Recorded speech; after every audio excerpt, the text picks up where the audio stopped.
SP.A.T TV, go ahead, like, subscribe to the page, man. If you is a subscriber, I appreciate you for coming back and rocking with the page, man. Run them likes up, man. Hit that share button. If you not, man, what the fuck you waiting for? We talking sports, we talking shit, man. Hey, the Chicago Bears started legal tampering period yesterday on Monday, man. And this is just a report on what's going down with the Bears, man. If you remember, Ryan Poles said at the combine that the Chicago Bears was going to try to get faster, younger and faster on defense, man. And you could tell that's what they did by these moves, man. You could tell, but that's why. But first, let's get the bullshit out the way. The NFL is not shit. The Rooney Rule is a fucking disgrace. What's the need of putting rules in place to help hire minorities if we not gonna fire the fucking integrities of the rules, man? Y'all, the NFL should be embarrassed of what's going on between them, the Chicago Bears, and the Atlanta Falcons. Ian Cunningham was hired to run they fucking shit. And because Matt Ryan got the presidential tag, even though he not going to be doing a damn thing, but listening to what Ian Cunningham says, the Bears don't get that compensatory picks in the two third round picks they were supposed to be getting, man. That's straight bullshit. Roger Goodell, NFL, the Shield, whatever the fuck y'all call yourselves, y'all should be ashamed of y'all fucking selves, man, for that bullshit. It's no integrity in the Rooney Rule. Now you just gave everybody that's supposed to do whatever they supposed to do and follow all protocols and shit.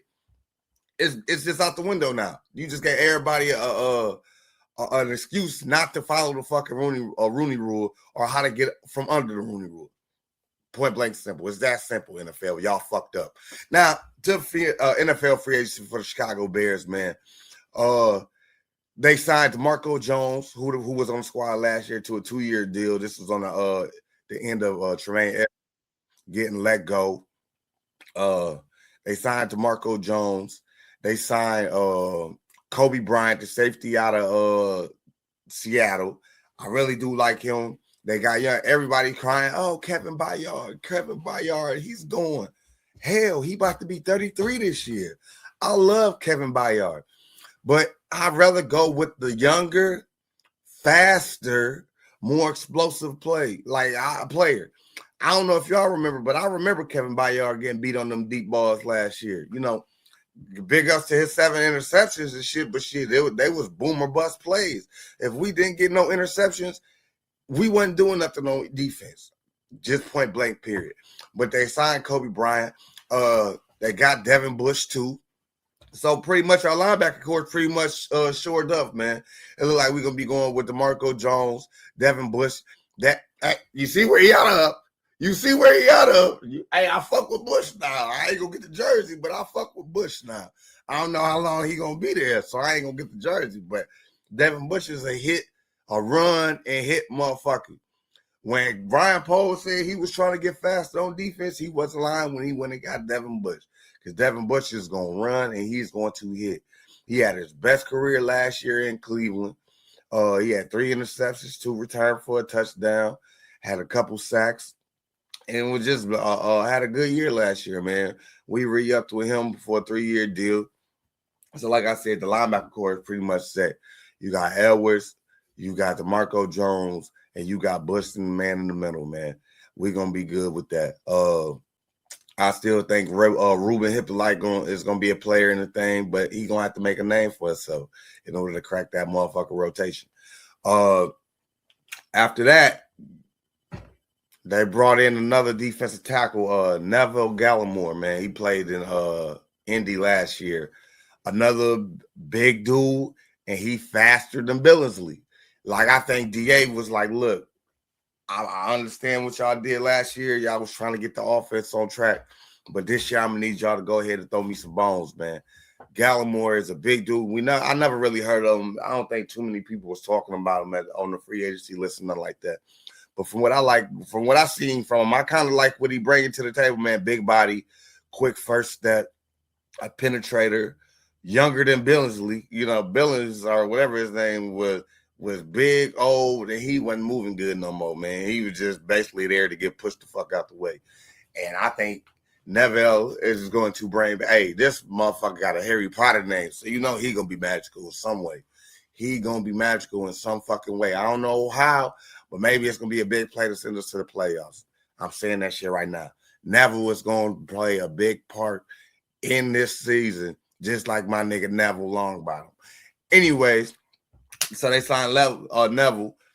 Then the shock of the day for me, Braxton Jones coming back on a 1-year deal worth $5 million, I think, could be up to 10, or worth 10, could be up to 15, or something along them lines. Don't get me on the numbers. Don't quote me on the numbers. But I think that's a good move. Braxton Jones coming back for a prove-it deal. A prove-it deal. If y'all remember, this was one of Poe's first offensive lineman pick. He was a 5th-round pick, but he held down the left side for a couple years. Now, he ain't nothing special. I'm not about to give him 20 million, 30 million to hold down the motherfucking left side. But if he could do a good enough job, because we got to remember, he was coming off of ankle surgery last year. So, excuse me, I don't think he was really 100% coming into last season when he got his job too. He done had a couple injury-riddled seasons his last couple seasons. But I think him coming off, coming into the offseason program healthy with full strength, maybe Braxton Jones might be able to provide something, man. He's still young. He only 25 years old, man. I'm kind of rooting for him. I hope he do good, man, to hold up and solidify his spot on the motherfucking offensive line, because he kind of decent, man. I do want Ozzie to get better, though, because if Braxton ain't going to be good, I think Ozzie Trapillo was taking steps, man. I think he was taking major steps in becoming that dude. But so far, the Bears ain't made nothing splashy. I know everybody's still waiting for Trey Hendrickson to drop. Man, to be honest with you, I don't know if the Bears is going to be playing in Trey Hendrickson, the pool. How I want to say this, I don't know if they're going to be dipping their feet in that end of the pool money-wise. You know, I think with all these draft picks, I think you probably got a better chance of not the Bulls, but the Bears moving up in the draft to try to grab one of these young pass rushers than you do assigning to Trey Hendrickson, man. They ain't did no reconstructions of the contracts that I've seen. And they just spent big money on a corner, not a corner, but a safety. He was a corner in college. A safety, a linebacker, and then just pretty much shoring up just other little spots, just bringing like just 3-year deal, 2-year here, you know. They didn't have that much money to begin with, and they didn't have that much money after the moves. So I don't know where they're going to get money from to go get a Trey Hendrickson. Not saying that I wouldn't love Trey Hendrickson on the team, because he sure does. He shores up a problem of getting after the quarterback. I just ain't letting myself get built up to get let down in case we don't get Trey Hendrickson, man. So if I was a Bears fan, I would just stay optimistic that they could get it done, but I wouldn't put all my eggs in the Trey Hendrickson basket, man, because I think they're gonna try to show up that rush in the draft, man. But ain't good, ain't bad. Man, it ain't like they doing too much. It ain't nothing piss me off. But Chicago Bears is making moves. They might not be as significant moves as some would like, but I still think they're significant enough to make the defense better than what they was last year, man. So tell me what y'all think, man. Like, subscribe, hate, comment, do whatever, baby. We still going up. Spit!